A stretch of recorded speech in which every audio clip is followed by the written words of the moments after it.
네, 저는 이제 6장에 Auto SK Run, Efficient and Robust Automated Machine Learning이라는 발표를 맡게 됐습니다. 그래서 여기에서 이제 이 논문의 주요 컨트리뷰션은 efficient하고 robust하다, 자기네들이 제시한 AutoML이. 근데 이게 뭐에 비교해서 efficient하고 robust하냐면은 저번 주에 발표드린 오토 웨카에 비해서 efficient하고 로버스트하다라는 뜻입니다. 그래서 일단 목차는 이렇게 구성을 했고요. 다시 한번 요약드리자면은 어떻게 얘가 efficient하고 로버스트하냐, 더 로버스트해지고 efficient해졌냐라고 하면은 아까 이제 발표해 주신 메타러닝을 통해서 이 베이지언 옵티미제이션의 시작 지점을 적절한 값으로 초기화를 시킵니다. 그래서 웜 스타팅을 시켜서 얘가 동일한 시간 내에 아무것도 모르는 그냥 랜덤한 지점에서 옵티마이징을 시작했을 때보다 상대적으로 이미 어느 정도의 정보가 반영된 지점에서 옵티미제이션을 시작을 한다면은 동일한 시간 내에 좀 더 수렴, 그러니까 최적점으로 찾아갈 가능성이 더 높아지잖아요. 그런 의미에서 효율성을 증대시켰다라는 거고요. 로버스트하다라는 거는 결국에는 이제 이 모델이 한 번도 경험하지 못한 그 테스트 셋에 대한 성능이 더 좋다라는 건데, 이거는 아주 전통적인 방법이죠. 앙상블 기법, 어, 여러 개의 모델을 합치는 방법, 앙상블 방식을 추가를 해서 모델의 강건성을 이제 증대시켰다라고 봐주시면 되겠습니다. 그래서 논문에 대해서 간단하게 설명드리자면은 얘는 이제 2015년도에 닙스에서 발표된 논문이고요. 독일에 있는 이 프리버그라는 대학에서 연구한 논문입니다. 그래서 이런 식으로 공식 그 GitHub 홈페이지가 따로 있고요. 여기에 들어가면은 각종 이제 설명, 이 API, 오토 SK런이라는 그 패키지를 사용하는 방법들이 나와 있고요. 그리고 프리버그 여담이지만 프리버그 대학이랑 이 하노버 대학, 네, 이 두 개의 대학에서 네, 오토ML 관련해서 아주 활발하게 연구를 지속적으로 진행하고 있더라고요. 최근에도 이제 오토 SK런 2.0을 이제 연구해서 논문을 또 냈는데, 이런 식으로 계속 활발하게 연구하고 있어서 나중에 저희가 뭐 필요하다면 벤치마킹 해도 좋을 것 같다는 생각이 들었습니다.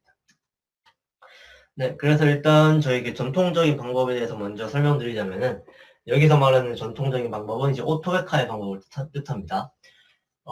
이제 전통적으로는 이제 데이터 프로세서, 예를 들어서 뭐 결제값을 어떻게 채워 넣을지, 방법도 여러 가지잖아요. 뭐 평균값을 넣을지, 뭐 최대값을 넣을지, 이렇게 데이터 프로세싱 하는 방법과 피처를 프로세싱 하는 방법, 뭐 피처 셀렉션을 어떻게 가져갈 건지, 또는 뭐 피처 셀렉션을 할 건지, 피처 익스트랙션을 할 건지, 이런 식으로 여러 방법이 또 있을 거고요. 그 다음에 이렇게 선택을 하고 전처리 방법을 선택하고 그 다음에 모델은 또 어떻게 쓸 건지, 이렇게 하나의 전체적인 조합을 구성한 후에 얘를 이제 그 검증 데이터셋에서 평가를 하죠. 그 로스 값을. 그래서 얘가 잘 안 나왔다. 이제 아직 옵티마이징 할 수 있는 시간이 남아있다 하면은 이 베이지언 옵티미제이션을 통해서 현재 있는 그 위치에 그 뭐 점수를 계산하고요.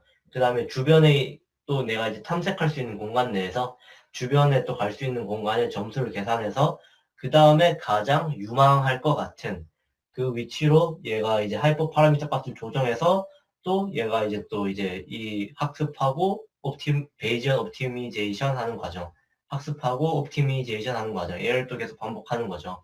그래서 결국에 얘는 어 이제 사용자의 선택에 따르겠지만, 뭐, 가장 좋은 성능을 내보내는 모델 하나를 반환하거나, 또는 뭐, 사용자가 5개만 반환해 주세요. 라고 하면은, 가장 좋은 성능을 보이는 5개의 모델, 상위 5개의 모델을 반환을 해줍니다. 그래서 결국에 사용자는 그 5개 중에 뭐 하나를 고르는 식으로 최종적으로 이제 실험을 마치겠죠.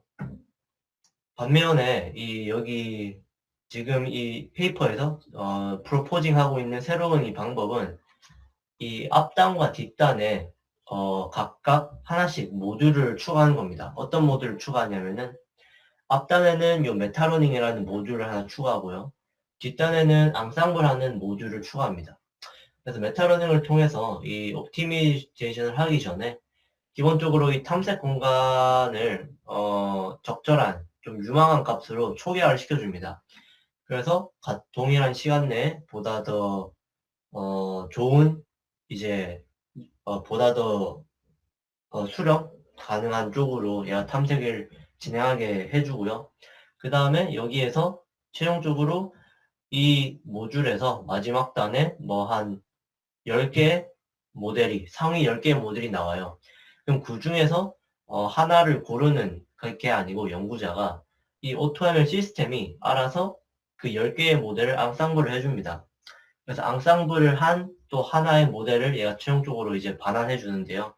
그걸 통해서 이 AutoML 시스템이 반환하는 모델의 로버스트니스를 이제 보장하고 있습니다.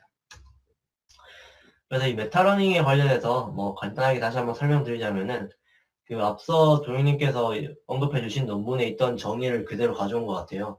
기존에 있던 태스크로부터 지식을 이제 가지고 온다.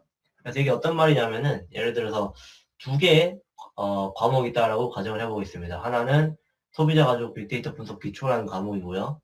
하나는 소비자 가족 인포그래픽스라는 과목입니다. 그래서 이 검정색 학생은 이 빅데이터 분석 기초 과목을 들은 학생이고요. 그래서 현재의 지식 상태가 이제 반쯤 정도 채워져 있죠. 근데 이 회색 학생은 이 소비자 가족 인포그래픽스를 처음 듣는 학생입니다. 검정색 학생은 빅데이터 분석 기초를 한번 들은 학생이고요. 그래서 이제 이렇게 수업의 궁극적인 목적은 해당 수업에서 이제 좋은 성능을 좋은 성적을 받는 것이 궁극적인 정량적인 목표라고 볼 수 있습니다. 그래서 이러한 목표가 있을 때 지금 어, 2개의 학생이 모두 동일한 학습 기간, 즉 둘 다 모두 이 과목을 3개월 동안 학습을 하는 거죠.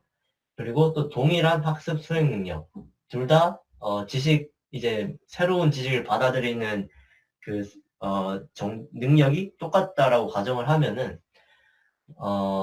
이 같은 기간 내에 지금 보면은 이 채워지는 원의 크기도 같을 겁니다. 딱 반반씩 채워지죠. 근데 지금 검정색 학생은 이 기존의 이 빅데이터 분석 기초라는 수업을 한번 들었는데 이게 이 2개의 메타데이터를 한번 비교해 보니까 과목명도 뭔가 좀 비슷해요. 그리고 담당 교수도 이제 같습니다. 같고 인원도 비슷하고 물론 이 각각의 메타 피처들이 얼마나 유의미한 건지는 잘 모르겠지만 어쨌거나 사용 도구도 지금 뭐 비슷합니다. 그래서 검정색 학생은 이거 내가 기존에 배웠던 수업에 있던 지식을 그대로 가지고 와도 되겠는데 라고 해서 기존에 배웠던 수업의 지식을 가지고 와서 얘는 이제 이 새로운 과목에 대한 학습을 3개월 동안 진행한 거고요. 반면에 회색 학생은 그냥 처음부터 학습을 진행하는 거죠. 이렇게 봤을 때 3개월 후에는 검정색 학생이 이 전체 원의 크기, 그러니까 모든 학습 범위를 다 커버했을 거고, 그에 따라서 이 과목에 좀 더 좋은 성적을 받을 수가 있겠죠. 반면에 이제 회색 학생은 아직 절반밖에 커버하지 못했습니다. 그러니까 이런 식으로 기존의 이 학습자가 겪었던 경험들 중에서 이 새로 지금 학습하고자 하는 경험과 비슷한 경험에서 축적했던 지식을 가지고 오는 게 메타러닝이라고 볼 수가 있습니다. 그래서 이거를 지금 모델 구축에서는 어떤 식으로 구현을 했느냐라고 보면은 먼저 이 논문에서는 총 140개의 데이터셋, 얘는 다 이제 정형 데이터셋입니다. 태뷸러 데이터셋이고요. 물론 이제 엠니스트나 사이파 같은 이미지 데이터셋은 있었을 것 같은데 어쨌거나 140개의 그 데이터셋이 있다면은 이 140개의 데이터에 대한 이 메타 피처들로 이루어진 이 벡터를 하나씩 다 계산합니다. 여기에서는 총 38개의 메타 피처를 사용했고요. 그래서 이거는 38차원의 벡터가 되겠죠. 그리고 이 각각의 데이터셋에 대해서 베이지언 옵티미제이션을 진행을 해줍니다. 그래서 이 각각의 데이터셋을 뭐 3분의 2는 학습에 시키고 3분의 1은 이제 테스트 셋으로 써서 그런 식으로 이 데이터셋을 쪼개서 이 데이터셋 자체에 대한 베이지언 옵티미제이션을 진행을 해서 그 베이지언 옵티미제이션에서 가장 좋게 나왔던 모델과 이 하이퍼 파라미터 조합을 하나의 데이터베이스화 시킵니다. 저장을 해두는 거죠. 그래서 예를 들어서 이 데이터셋은 메타 피처의 벡터가 이런 식으로 나타내지고 가장 좋았던 모델은 뭐 KNN의 유클리디언 디스턴스 K는5 얘는 이 벡터는 이런 식으로 나타나지고 가장 좋은 모델은 랜덤 포레스트의 Nestimators back MaxSteps 7 그 다음에 이 데이터셋에 대해서는 가장 좋은 모델이 SVC고 커널이 리니어 C는 10 이런 식으로 데이터베이스가 얘는 이미 구축이 되어 있다면은 새로운 데이터셋이 들어옵니다. 이 데이터셋에 대해서 저희가 이제 최적화된 모델을 찾아야 되는 거죠. 그래서 먼저 이 데이터셋에 대해서 마찬가지로 이제 그 메타 피처를 계산합니다. 그래서 38차원의 벡터가 나오면은 이 벡터와 지금 기존의 데이터베이스에 있는 140개의 벡터 간의 L1 디스턴스를 다 이제 산출합니다. 이거 두 개 간의 L1 디스턴스, 이거 두 개 간의 L1 디스턴스, 그 다음에 쭉쭉쭉쭉 해서 140개의 L1 디스턴스를 구하면은 그 거리가 가장 짧을수록 데이터셋이 유사하다라는 뜻이잖아요. 그래서 거리가 짧은 순으로 이제 랭킹을 매기죠. 1위부터 140위까지. 그래서 이것도 이제 연구자가 정의하기 나름인데 만약에 연구자가 25개의 이 파라미터를 Nbest라고 합니다. 최고의 N개의 모델. 그래서 Nbest라는 파라미터를 25개로 설정을 해주면은 얘는 25개의 모델을 가지고 와서 이 25개의 모델로 이루어진 탐색 공간 내에서 베이지언 옵티미제이션을 이제 추가적으로 진행을 하는 거죠. 그러니까 기존에는 지금 이 사이클론에서 제공하는 모델이 한 15개가 있어요. 클래시파이어가. 근데 뭐 상위 25개의 모델 중에서 클래시파이어가 7개, 중복되는 게 7개밖에 없다. 그러면은 얘는 그 7개 내에서만 베이지언 옵티미제이션을 진행을 하는 거죠. 네, 그래서 이렇게 메타러닝을 해서 이렇게 그 제한된 탐색 공간 내에서 베이지언 옵티미제이션을 진행합니다. 그래서 베이지언 옵티미제이션을 진행해서 최종적으로 또 이제 사용자의 선택에 따라서 상위 10개의 모델이 나올 수도 있고요. 상위 뭐 20개의 모델이 나올 수도 있겠죠. 그래서 이러한 모델을 이제 앙상블을 해주는데 논문에서 제시하는 바로는 그냥 단순하게 뭐 20개의 모델에 나온 아웃풋을 평균시키는 방식. 그래서 각각의 모델이 지니고 있는 가중치가 1인 이렇게 유니폼한 방식은 성능에 큰 향상이 없었다라고 이제 제시를 하더라고요. 그래서 이 논문에서는 어떠한 방식을 제안하냐면은 앙상블 셀렉션이라는 방법을 제안합니다. 그래서 이 방식이 뭐냐면은 이런 식으로 이제 상위 모델 베이지언 옵티미제이션 했을 때 그 점수가 이 로스가 가장 낮았던 2개의 모델이 나왔다라고 가정을 하고 저희의 앙상블 모델의 크기를 3이다라고 가정을 하면은 이 2개의 나온 2개의 모델을 가지고 앙상블을 구축하기 위한 이 3개의 공간을 채워 넣는 겁니다. 그래서 어떤 식으로 채워 넣냐면은 첫 번째 공간에 먼저 이 Nbest, 이 후보군 모델을 하나씩 넣습니다. 하나씩 넣어서 로스를 구하죠. 뭐 밸리데이션 셋이 있을 겁니다. 그 데이터셋에 대한 로스를 구해서 파란색 모델이 로스가 더 낮다. 그럼 파란색 모델을 첫 번째 이 앙상블 공간에 끼워 넣고요. 그럼 여기서부터 이제 또 선택을 시작합니다. 첫 번째는 파란색 모델로 하고, 두 번째는 빨간색 모델로 했을 때, 그리고 또 파란색 모델로 했을 때의 그 앙상블의 성능을 또 로스 값을 평가를 합니다.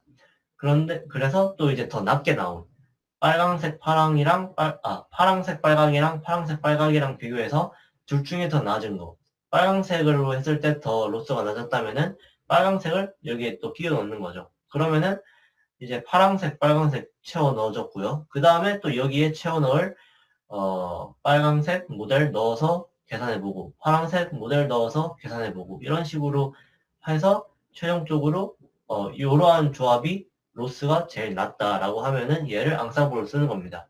근데 이렇게 하면은, 보시면은, 이 가중치, 실질적으로, 예, 가중치는 다 이제 1이에요. 이 결국에는 여기서 나온 아웃풋, 여기서 나온 아웃풋, 여기서 나온 아웃풋을 평균 때리는 건데, 앙상블 할 때, 실질적으로 보면은, 지금 파란색 모델이 두 개가 들어가 있잖아요. 그래서 실질적으로 파란색 모델의 영향력이 두 배가, 됐다. 그러니까 이 전체의 앙상블 결과에서 이 파란색 모델이 차지하는 비중이 이제 3분의 2가 되는 거죠. 단순히 3분의 1로 뭐 되는 게 아니고. 이런 식으로 각각의 모델별로, 이제 반영돼야 되는 가중치를 조절하는 방법이다라고 봐주시면 되겠습니다.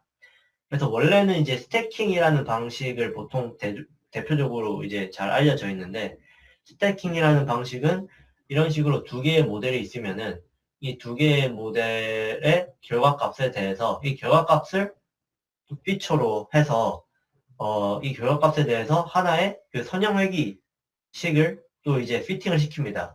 그래서 선형회귀식에서 나온 그 이제 베타 값으로 이 각각의 모델의 가중치를 결정하는 방법인데, 얘는 오버피팅에 되게 취약하다라고 해서, 그러니까 로버스트해지지가 않는 거죠, 모델이. 오버피팅에 취약하다라고 해서 이제 여기 앙상블 셀렉션이라는 방법을 사용했다라고 이제 얘기하고 있고요. 그래서 이제 총 이제 탐색해야 되는 그 시간 복잡도는 2 곱하기 2 곱하기 2.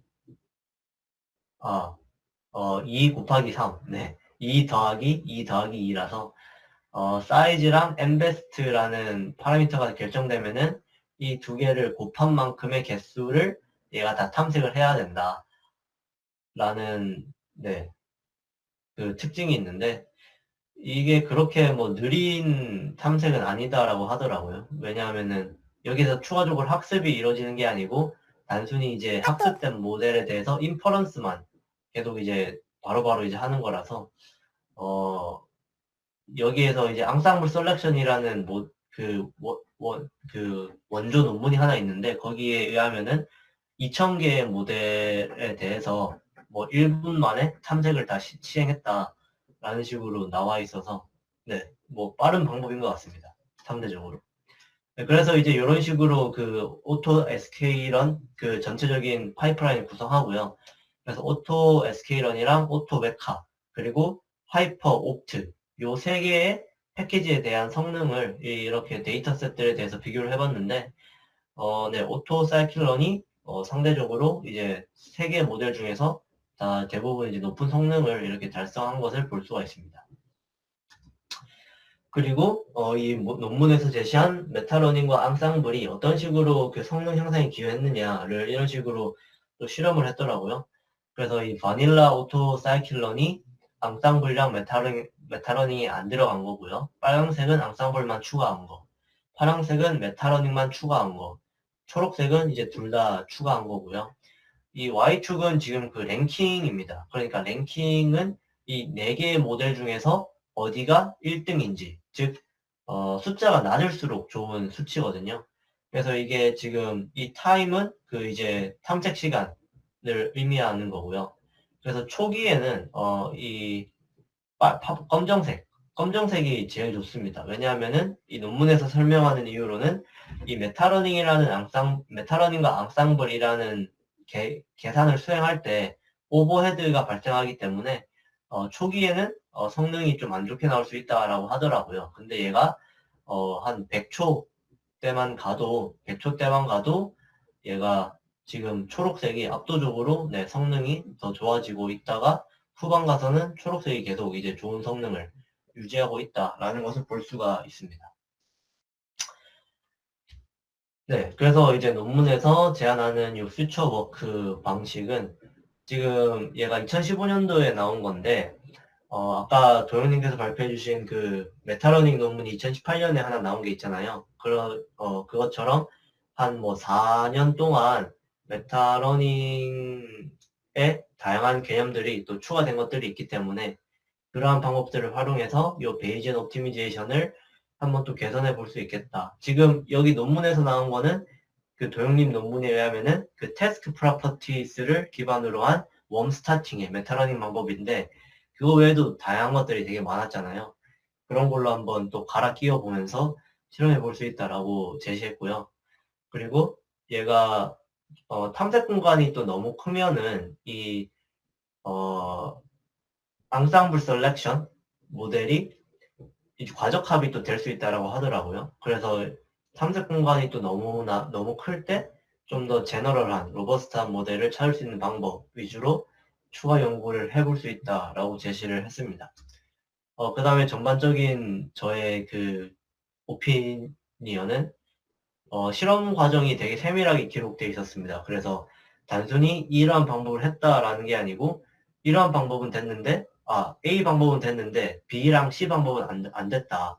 왜 그러냐면은 이러한 이유에 안 된 걸로 보인다. 이런 식으로 모든 과정이 이렇게 세밀하게 기록이 되어 있었고 그 다음에 또 이제 네, 이런 식으로 메타 피처를 어떤 걸 썼느냐 이외에도 뭐 다양한 실험 결과들에 대한 그 자료들을 논문에 다 담기 어렵잖아요. 그래서 서플리멘터리 매터리얼을 또 따로 제공을 하더라고요. 한 두세 페이지짜리.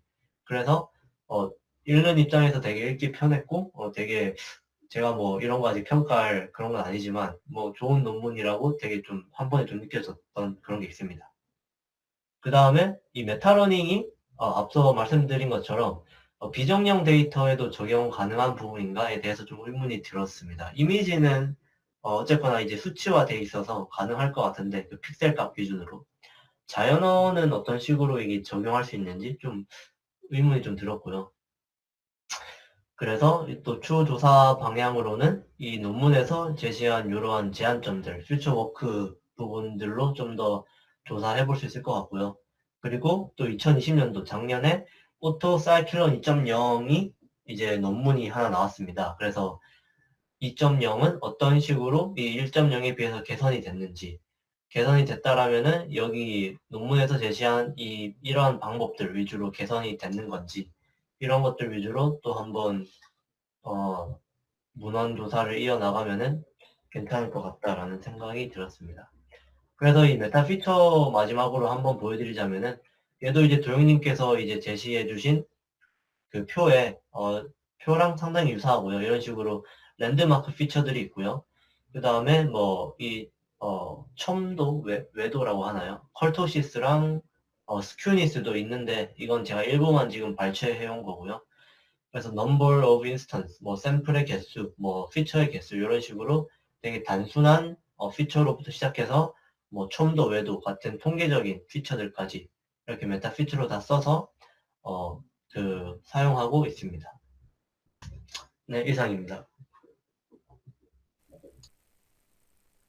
네. 10페이지 잠깐만 보여주실래요? 10페이지. 네, 여기서 보면은 HS가 하이퍼 옵트잖아요. 저번에 준규가 발표했던 맞, 맞습니다. 맞죠? HS 네, 여기서 네, 그래서 맞습니다. AS, AW, AS, HS 이렇게 세 개를 비교해서 잘했네. 하이퍼 옵트에 대한 부분은 어떻게 될까 궁금했었는데 요 실험을 비교를 했구나 이런 생각이 들어서 근데 여기 보면 첫 번째 그 아마존 이건 데이터셋인가요? 그게 네, 위에 있는 게? 데이터셋 이름입니다. 그리고 이게 성능이 어떤 건가요? 이게 자료가 시간인가요? 이게 예를 들어 어, 73.50이라고 하는 값이 뭘 그, 얘기하는 건가요? 로스 값을 뜻하는데 이게 로스값. 네, 잠시만요.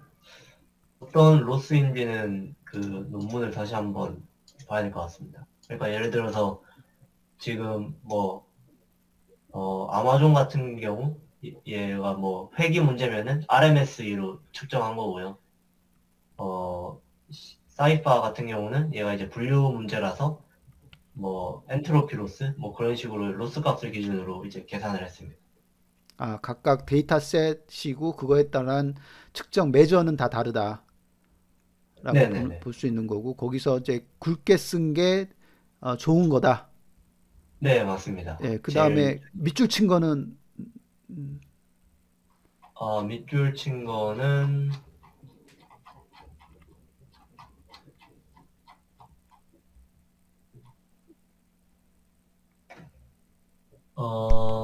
이게 그 통계적으로 유의하지 않은 그런 실험 결과다라고 하더라고요. 그래서 얘가 뭐 실험을 뭐 여러 번 했을 때 이 수치가 뭐 통계적으로 이 p-value 0.05 수준에서 유의한지 유의 안 한지를 다 실험을 했나 봐요. 그래서 밑줄 친 것들은 어, 그 0.05 p 값 수준에서 유의하지 않은 실험 결과다라는 의미입니다. 아, 네. 그 다음 페이지 그래프를 보면 예, 여기 보면 x축이 타임이고 y축이 에버리지 랭크? 예, 랭크라고 했는데 이게 네. 시간이라고 하는 시간의 개념이 어떤 개념인가요? 이게 그 어, efficient를 측정하기 위한 전체 모델 탐색하는 시간을 얘기하는 건가요? 네. 그래서 100초면은 이 100초 동안 이 오토ML을 돌린 거고요.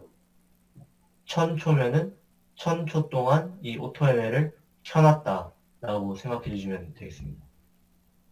그럼 100초나 1000초는 어떻게 보면 되게 짧은 시간 같은데 네.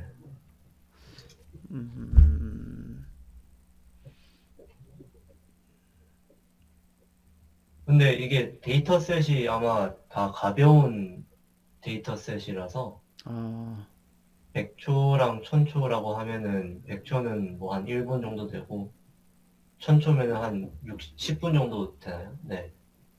그 정도 시간으로 충분히 이제 탐색 가능한 크기의 데이터셋이라고 네, 볼 수 있을 것 같습니다.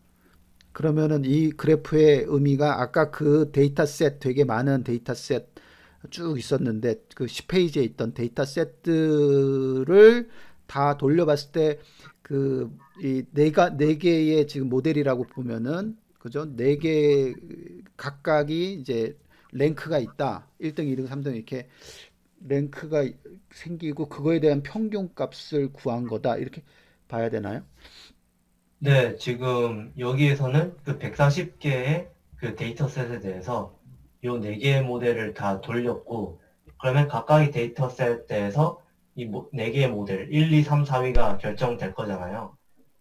그러면은 140개의 그 랭킹 숫자들을 이제 평균을 다 낸 겁니다. 아, 얘네들 네 개 중에 순위를 계산한 건가요? 혹시 그러면? 네, 네 개 중에 맞습니다. 네 개 중에 순위고 어쩔 때는 뭐 얘가 시간에 따라서 그러면은 요게 바뀐다 이거죠. 지금 보면 처음에는 2.5로 시작하네요. 그죠? 네네. 2.5부터 시작하네요. 그러니까 동일한 랭크를 쭉 갖고 있다가 어떤 건 좀 떨어지고 어떤 거는 올라가고 뭐 이렇게 된다. 네, 그러면은 맞습니다. 마킹할 수 있는 그 랭크가 1등부터 4등까지인 거고 네, 맞습니다. 그거 순위에 대한 변화를 본 거다라는 거죠. 네, 네. 네, 알겠습니다.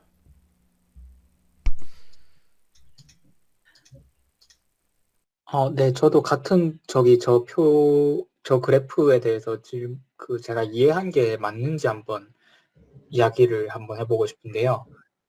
네, 일단은 처음에 이제 뭐 평균이 2.5등일 테니 2.5등에서 시작을 해서 이제 앙상블이 추가된 경우랑 추가되지 않은 경우를 보면은 대략 한 100초 정도 시점부터 이제 등수가 순위가 바뀌는 걸 볼 수 있으니까 이제 앙상블이 추가가 되면은 대략 한 100초 이후부터 좀 성능이 개선되고 그 전까지는 성능이 이제 기본 앙상블을 쓰지 않은 것보다 좀 성능이 못하다라고 이해가 되고 메타러닝 같은 경우에는 거의 한 10초 안에 이제 빠르게 처음에 이제 급하게 그 순위가 떨어졌다가 10초 안에 바로 역전이 되는 걸로 보이고 그리고 이제 마지막으로 학습을 계속 하다 보면은 지금 얘네가 앙상블이 그렇게 제가 지금 이 그래프만 봐서는 앙상블이라는 게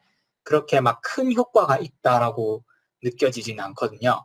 메타러닝에 비해서 그래프가 네, 둘 다 비슷하게 가니까요. 네.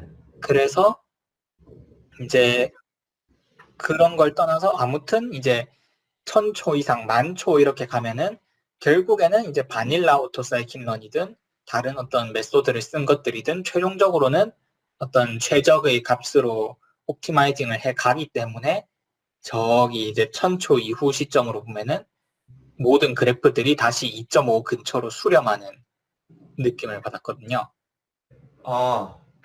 제가 뒷부분을 슬라이드에 추가하지 않았는데, 뒷부분을 같이 한번 보여드리도록 하겠습니다.